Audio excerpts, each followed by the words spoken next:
yeah, so the lowest low of the last 5 bars is used for short entries. Basically, they're going to be stop entries. And the green hashes, right, it's going to be the high of the last 5 bars, the highest high of the last 5 bars.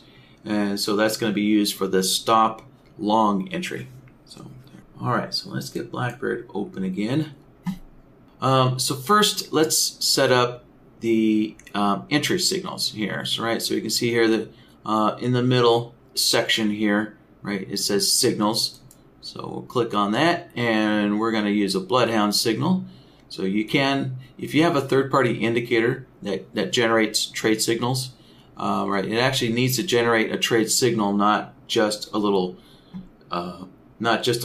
arrow or a triangle or something like that on a chart, not a chart marker, but it actually needs to provide a signal like a plot or a data series out of the indicator. And then you can use any third-party indicator as well. All right, but we're using BloodHound here. Get this open again. All right, so first thing we need to do is put in the template file name here. So we're going to click on the ellipses button, the 3 dots. And then there we go. And that opens up the BloodHound interface. And then we're going to click on File. So this is yesterday's BloodHound workshop file. And that contains the trade signals. So if we wanted to, we can take a little inspection here. We open this up. And so the signals we're going to be using is the bounce off the midline.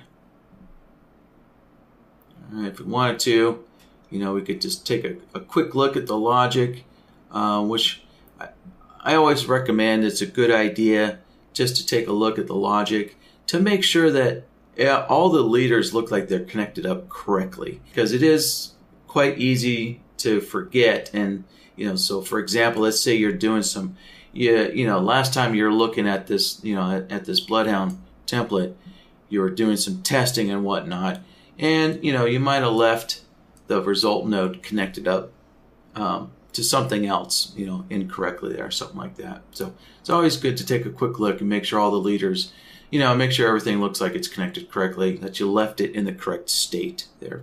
All right, just take a quick look. And once you're done there, we just click OK. And then the next step is to select the entry signal template here. So, which of these logic templates are you using for the trade signals, for the entry trade signals? And so we're using the bounce off the midline. And there we go. So yeah, just a quick note, if you can create exit signals within BloodHound. So if you wanted to use BloodHound to also create exit signals, and exit signals basically flatten the entire trade. So exit signals exit the entire trade. So they don't exit signals can't be used to exit individual contracts, right? An exit signal will basically flatten the entire trade. So think of it that way. So, but that is another option there that, of how you could use your BloodHound signals is to basically exit you out of a trade here. So, yeah. And also as far as reversals, so you don't need to use exit signals if your entry signals also reverse the trade, right? So in other words, let's say if you get an entry signal long, so you have a long position open, and then a short entry signal comes along, that short entry will automatically reverse the trade. So you don't need to build an exit signal to exit the long position first at the same time that the entry puts on a short. You don't need to do all that, right? Blackbird will do that automatically. If an entry signal comes in the opposite direction, Blackbird will automatically know to just reverse the trade for you. So it would automatically, in our example, close out the long trade for you automatically first, and then initiate the short trade, from the short entry signal. So, all right, so that's it. That's pretty simple. You just load your BloodHound template, set up your entry signal, and you're ready to go there. All right, next step will be to set up the orders here. Oh, thank you. Sorry. Good catch there, Pasha. Yes, actually, I've selected the wrong logic template there. So actually, we want the multi-time frame 3 EMA system. There we go. I was just kind of getting ahead of myself. Okay. There. Now we got the right entry signal selected. So, okay. Now let's get into the orders here. All right. So we're using a stop entry here. So as mentioned earlier, right, we're using the red hash lines as the stop entry for short trades, and the green hash plot as the entry location for long, as a stop entry location for long trades here. So let's set that up here. All right. So so we can see the type of the order is a stop entry. If you wanted to, you could select a stop limit entry if you wanted to. So, but I'm going to leave it a stop entry there. And next, we want to go into the initial placement, right?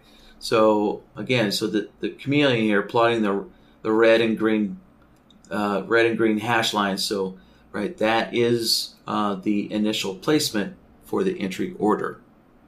So let's open this up. Oops, wrong one. There we go. Open this up. And we're going to be using an indicator to set the entry prices here, right? So yeah, we're literally going to be using Chameleon here that we see on our chart here to set the entry price. So we'll go into indicators and let's replace the SMA with Chameleon. Open up tools. There we go. There's Chameleon. Add that down there. So there's Chameleon's added down here. So now we need to set Chameleon up. We need to set the settings, the parameters up for Chameleon the same way that they're set up on the chart here. And really all we had to do was just set the look back period to 5, right? And that way Chameleon will track the lowest low of the last 5 bars or the highest high of the last 5 bars. So there, so we just set the look back to 5. And now we need to select the correct plots here that we're going to be using from Chameleon. So you can see here that Chameleon provides, it's basically a simple little indicator that was designed to provide all the various prices that NinjaTrader generates, right? So these are all the other prices that NinjaTrader has available internally. All right, so we're using the highs for longs, and we're using the lows for shorts. So there we go. So we have those selected like that, and yep, that'll do it. Yeah, it looks like there was an offset from these swing highs and swing lows of 3 pips here. So we're going to go to the offset here and adjust this down to 3 pips. There we go. All right. So, it says ticks here, but, essentially a tick and a pip are the same thing. It's just different terminology to define the same thing. Right. So for some reason, Forex calls it pips instead of ticks. But ticks and pips are essentially the same thing. It's the smallest unit of increment, right, that an instrument can move. So, all right. So what we're doing here is we're taking the plots from Chameleon, and then for a long trade, we would be adding 3 ticks or 3 pips. So if we wanted to kind of visualize that, well, yeah, we can't actually, I can't draw on the chart right now, but right, it's going to be 3 ticks above the green hash line here, or 3 ticks or 3 pips below the red hash line there. Right. So let's open this up again here. All right, so you'll notice that when I set up the long side, the long trade side, I put 3 in there. the short side automatically put a -3 in there for me. So, all right, that does it. Actually, there's one more thing that we should think about here, which is deciding, when to cancel the trade, right? You don't want to leave a trade on forever. So for now, I'll just arbitrarily set to, say, exit after 5 bars, right? So you do want to kind of think about, what is the condition that tells me I should no longer try and get into this trade, right? If your order never gets filled. So, right, so you might have a trade setup, right? A trade signal or a trade setup occur, but then price just goes in the opposite direction, and so your order never gets filled. And so you got to then think about, well, what do you do if your order never gets filled here? So I'm just going to use a simple solution here of just canceling it after so many bars. But another typical way that you might think of canceling it is, say if price goes X number of ticks in the wrong direction, right? So in other words, let's say like right here at the highs right here at about 8:20, 8:15, 8:20, right? We had the highs. So let's say we had a signal to go long here, right? But we can see that price never came back up to fill a long stop entry order here. So you might say, well, if price goes so many ticks in the wrong direction, then that'll be a condition that tells me, give up on the trade. Don't take this, don't take this long trade because price is just going in the wrong direction. So that's another solution. You could say maybe if price goes 20 ticks in the wrong direction, in other words, against the direction of the trade, then also just cancel the entry order. So that's another option right there. So, all right. So, but I'll just leave it on bars here. We'll cancel after 5 bars. All right. So with that, so that concludes our setting up our entry order here. So now let's move on to the profit targets. And these are pretty straightforward. So the first profit target is going to be, I take it's a 1 ATR. So it's a 1 XR, which I believe is a 1 ATR. So I'm going to use the ATR setting here from the quick list. So we can see on this quick list here we have a 2 ATR profit target. So I'll just use that to get things set up for me, and then open the profit target, and then go in and just make a quick adjustment. So knock that down to 1 ATR.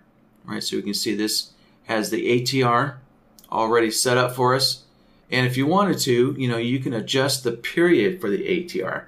So you can see right now the default period is a 20, right? A 20 period ATR. And so you can open that up, click on that, open up the indicator, and adjust that period, to whatever you want to use there. So, and then the long factor and short factor factor is the multiplier of the ATR. So we're just going to take a 1 ATR here for the first profit target. And we can also see here, right, that the anchor price is the entry price, right? So profit targets are almost always based off of your entry price. And so there you go. You can see that the entry price is selected there as our anchor price. So we're taking the entry price and then adding a 1 ATR. All right, so that's the first profit target. And now, let's see, the stop. Let's see, let me read the stop again here. Okay, and so the stop is going to be 3 ticks below the trigger bar. Okay, 3 ticks below the trigger bar. So, click OK. So, again, let me go back to my analogy. So let's just, actually, I guess, yeah, what would be better is let's imagine, yeah, this actually was the bar that generated the entry signal here. So this bar, right, the bar that the BloodHound signal, right, or the entry signal occurs on, so that's the trigger bar, right? So there we go. So we have a visual for that. So let's get BlackBird back open. All right. So the stop loss, we want that to be 3 pips or 3 ticks below the trigger bar. All right. So what I'm going to use is another quick list here. So I'm going to take this previous bar low high setting here. Yeah, so this stop loss is just a fixed stop loss. Yeah, there's no trailing for this stop loss. Okay, so let's click on that and then open up the stop loss and make our adjustments here. So we can see, right, so using that quick list, it set our initial placement to the low of the bar, right? So it automatically selected the low price for us. So we're going to be using the low of the current bar, right? So a look back of 1 basically means the trigger bar, the bar that the trade signal occurred on there. So, and we want to do an offset of 3 ticks or pips below that, right? So -3, right, is going to be 3 ticks below the low of that bar. Okay. So, yeah, actually, well, yeah, give you a brief explanation here of this. You notice that this has a look back period here for prices here. So actually, BlackBird kind of has a built-in UI here to do exactly what SiChameleon is doing here. So if I set my look back period up to 5, essentially, and do this, use the min value. So if I'm using the low, looking back 5 bars, and then I want to find the minimum value of the last 5 lows, right? Essentially, that would be doing the same thing as what SiChameleon is doing here, right? So if I wanted to, let me restore that. Yeah, so if I wanted to, I could go back up to my my entry order here and go back into the initial placement. So so if I didn't want to use SiChameleon, I could go back to price and essentially define the same. I could create the same thing that SiChameleon is doing here by doing this, right? So I could use the high. So for long trades, use the high price, do a look back of period of 5, and I want to find the maximum value, right? In other words, the highest highs of the last 5 bars. And so this would essentially calculate the same values that SiChameleon is calculating on the chart here. So quite often there's usually duplicate ways of kind of doing the same thing within our software. So this would be just one of those examples there. So there you go, a little example of using an indicator to calculate, right, your order placement price, or if you are wanting to use price bars, right, then there's various formulas here that you can custom build, to calculate what various prices you want to use as well. So, all right, so let's get back to building our orders again. So let's see here. All right, so we are done here with the first order set. So we do have a second profit target, so that means we need to create a second order set here so we can define that second profit target. So what I'm going to do is click on order sets, and you'll see there's a copy function down here. So I'm going to make a copy of A. All right, so that'll save me a little bit of time here. So with that, right, so we can see here that it made a duplicate entry order. Right, so it saved me some time of having to create the same entry order over and over again. So if I look at my initial placement, right, it's using the high with a look back of 5 and the maximum values with a 3-tick offset there. So there you go. So it saved me some time. So now I just need to go in and adjust my profit target, because this time we want to use a 2 ATR. Let's see here. Just want to double check. Yep, a 2 ATR on the second profit target. And then the stop loss, well, the second stop loss has some trailing in it. All right, so we're using a 3-bar trailing stop.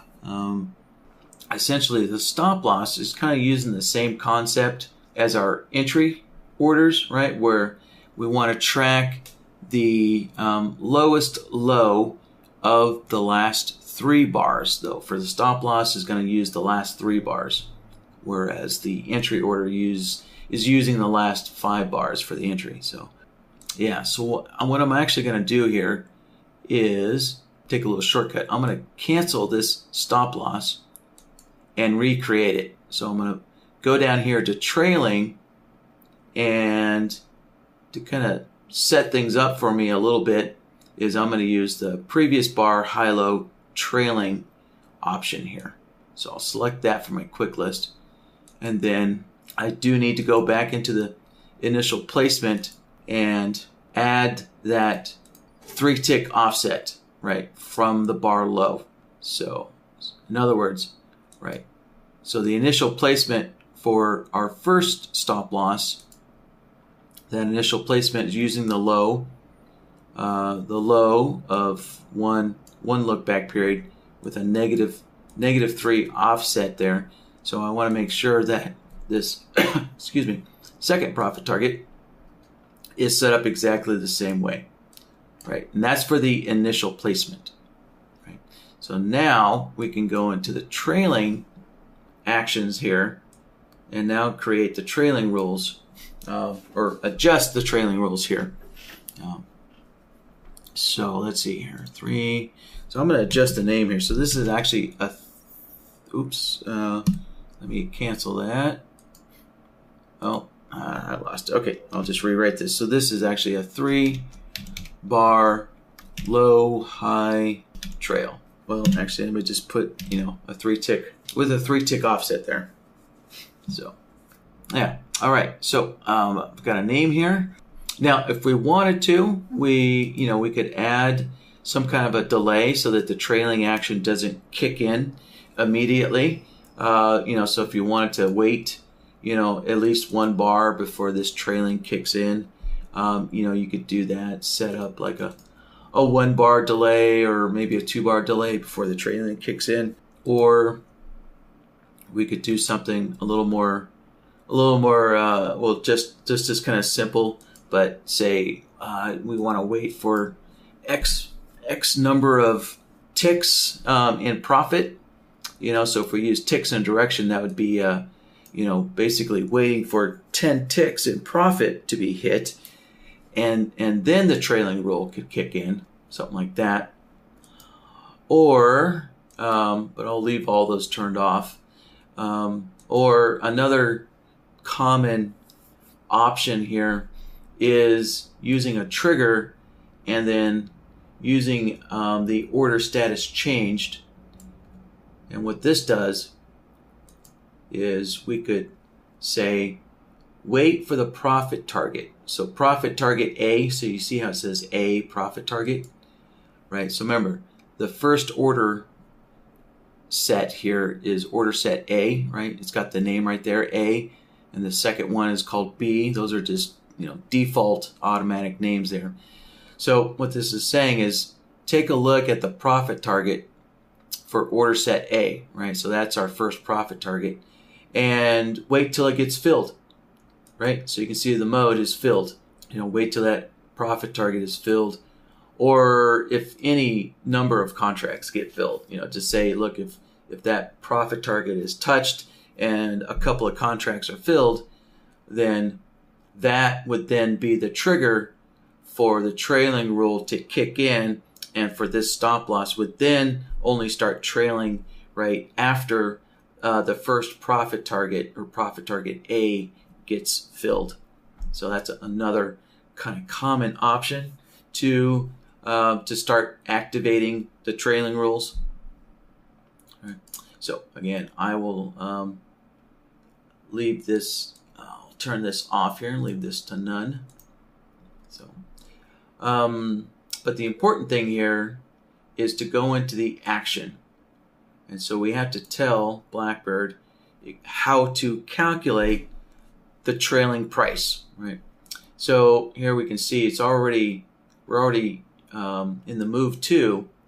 We're using the high and low prices here, right? So we can see this little menu here looks very familiar, right? We were just using this exact same menu in the initial placement, right? When we define the initial placement of using the low minus the 3 bars here, but this time for the trailing, it's going to be a little different here, right? So we want to look at the last 3 bars, and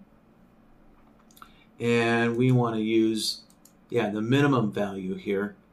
So, we're going to take the low.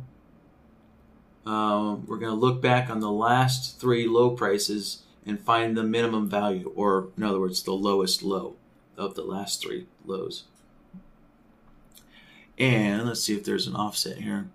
And again, we want it 3 ticks or 3 pips below the low of the last 3 bars, like so. And again, notice that the short side is reversed for us automatically. So, right, so this menu, has some logic built into it, so it automatically reverses everything for you here. So you can see on the short trades, it automatically selected the high price, and then it's using the maximum value, so in other words, the highest high of our last 3 bars, and then it's applying a positive 3 offset from the high. So that's all done for us. All right, next step is to go into the repeat. And this is already set up for us. So we can see the repeat is already set up using repeat indefinitely. And we're going to repeat this rule, right, every bar. All right, so obviously, if we're using bar highs and lows, we need to wait for the bar to close before that stop loss before the new stop loss price can be calculated. Right, so there we go. Yeah, so the repeat and the action, right, you notice it was somewhat set up for us automatically, right? And that was because, if you remember earlier, I went in and used the trailing, right, from the quick list. I went down to trailing and used this previous bar high-low setting, right, which kind of set up a lot of parts of this trailing rule for me automatically, and then I just had to kind of go in and just fine-tune a few things. So, all right, so let's get rid of that. Yeah, there we go. So that is that. So before I move on, let me save this file here for Pasha. All right, so I'm going to hit save and close. And all right, so we're using a BloodHound signal here. All right, so there's the name of the logic template. All right, let's see. So we have, profit targets using an ATR. One, let's see. I think I'm allowed to use an ampersand. 1 and 2 ATR, the profit targets. And then the stop losses.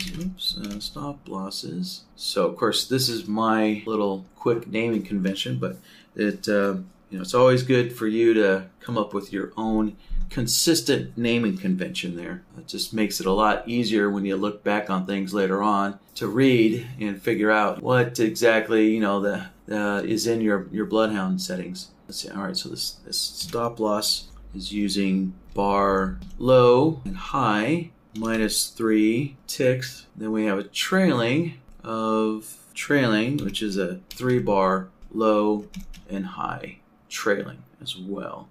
Again with a 3-tick offset there. Actually, I should say something like this. 3-bar lowest low, 3-bar highest high.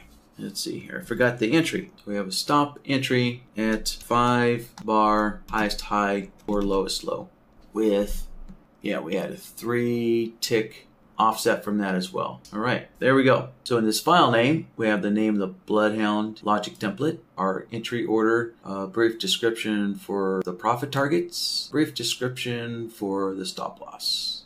There we go. All right, so let's save that. Let's see. So this is on a 5-minute chart, so it's going to be awful difficult to wait 5 minutes for our setup. So let's just switch this to a 1-minute chart here and see if we can force some artificial trades here just to kind of test things out, right? It's always a good idea to test things out there. So you'll notice that sometimes, when BlackBird adds BloodHound on the chart here, you notice that sometimes, for some reason on Ninja 8, it puts BloodHound on the price panel for some reason.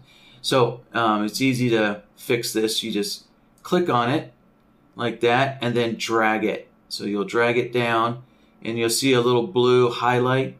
So let go on that blue highlight and that will move BloodHound onto its own sub panel here.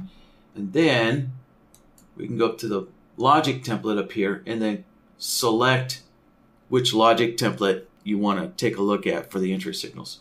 All right, so there we go. And I'm wondering, it's possible we could get a signal here if I pull back this bar. I guess really I need the moving averages on this chart here. I guess I should have started by adding the 3 EMAs that make up this system. So let me throw those on there real quick. All right, there we go. Let's see. Darn, I didn't actually get a signal there. Let's see if this next bar generates a signal for me. And let's see. No, that didn't generate a signal either. Let me just make sure. It's EMA 8. Okay. Let me adjust this EMA. Let's see. Yeah, that should be an EMA 8.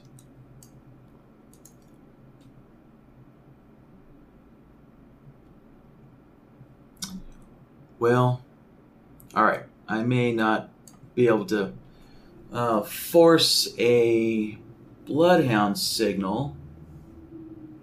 So, but what I'll do is when this next bar closes here, I'll just hit the go short button, right, to just kind of simulate as if there was a BloodHound short signal here.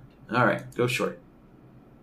So now we can take a look at our entry order. So there we go, our entry order, right? So it's using taking the lowest low there and offsetting by 3 ticks. So here, let's open this up a little bit.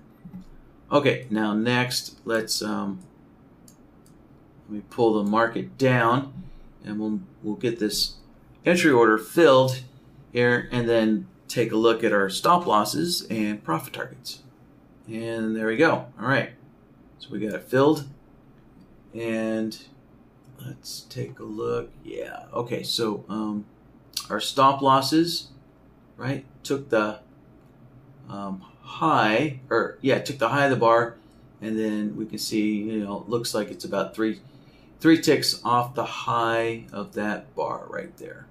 Let me adjust the auto scaling here. There. Now, if I wait, oops, hold on, let me go down here. Yeah, I want to make sure these bars stay lower than our trigger bar here. Remember, this long candle here was our trigger bar. Oh, actually, no, hold on. So actually, no, there, yeah, Pasha, sorry, there is a slight difference here. This actually was the trigger bar right here. Let me get this arrow lined up. There we go. Yeah, so this was the trigger bar. But what happened, and let me neutralize this trend here. Yeah, I'm sorry, but the way I set the stop loss up was the stop loss is actually using the high or the low of the entry bar, not the signal bar or the trigger bar, not the signal bar, but actually the entry bar. So yeah, let me think about that. Now, yeah, I'm thinking about this because BlackBird doesn't have a built-in mechanism, or I should say, it's BlackBird's not designed to track prices of trigger bars or signal bars. So let's see. So I'm trying to think if there's some other kind of indicator that could basically lock in to the high and low prices, right, of the signal bar. If you noticed, our stop loss did trail down just a tad bit, right? If you remember, our stop loss was sitting 3 ticks above the high of this bar, but now it's sitting at the high of this bar because it's now using the high. Yeah, it's going to be using the high of this bar. So if we look back on the last 3 bars, this is the high of the last 3 bars, and so it's using this price here. And if I pull price down a little bit, and oh, too late. Unfortunately, that high and that high are the same, so our stop loss actually isn't. It's not going to do any trailing. So, all right. So, anyways, back to setting these stop losses at the signal bar, using the signal bar high and low. Yeah, off the top of my head, I can't think of a way to do that.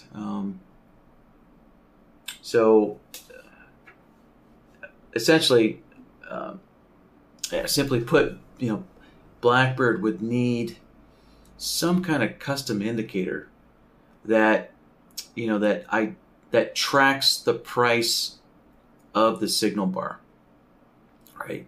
Just how Chameleon is tracking the high and low prices of the last 5 bars or the last 3 bars, whatever you set it up to do, right? So it's an indicator that's doing the math. It's tracking the highs and lows of the last 5 bars. BlackBird would also need an indicator that's tracking the high and low price of your signal bar as well. All right. Yeah, so if you wanted to set those stop losses up, exactly how you have your rules written down here. So so I see. So the stop loss, is 3 pips above the trigger bar or signal bar. Yeah. Can't think of anything. Can't think of any indicator that would track that signal bar or trigger bar. So that's gonna be the one difference of how I set things up here. So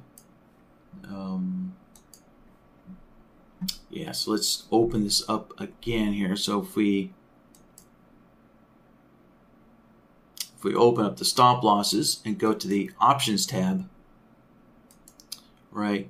So the prices here, so this low and this high price and all these other prices, right? These are going to be the price of the entry bar, right? The price from the bar, that fills your entry order, that opens the trade there. So, and so the the trick is, now the key condition is, knowing how many bars back to find the signal bar, right? Because in theory, who knows, it could be the next bar that fills your entry order, or it might be the third bar, right? It might take 3 bars have to go by before your entry order gets filled, right? So the number of bars that you have to look back to find the signal bar is always going to be changing. So that's kind of the trick to finding the high and low prices of your signal bar. So, yeah. All right. Anyways, but at the very least, that's only needed if you're wanting to build a fully automated system, right? So, if you're going to be using BlackBird and monitoring it, which is, always recommended, then of course you could just let BlackBird handle everything else, and all you'd have to do is just adjust your stop loss price, every time a trade is executed. So that would be a very simple thing to do. So, all right.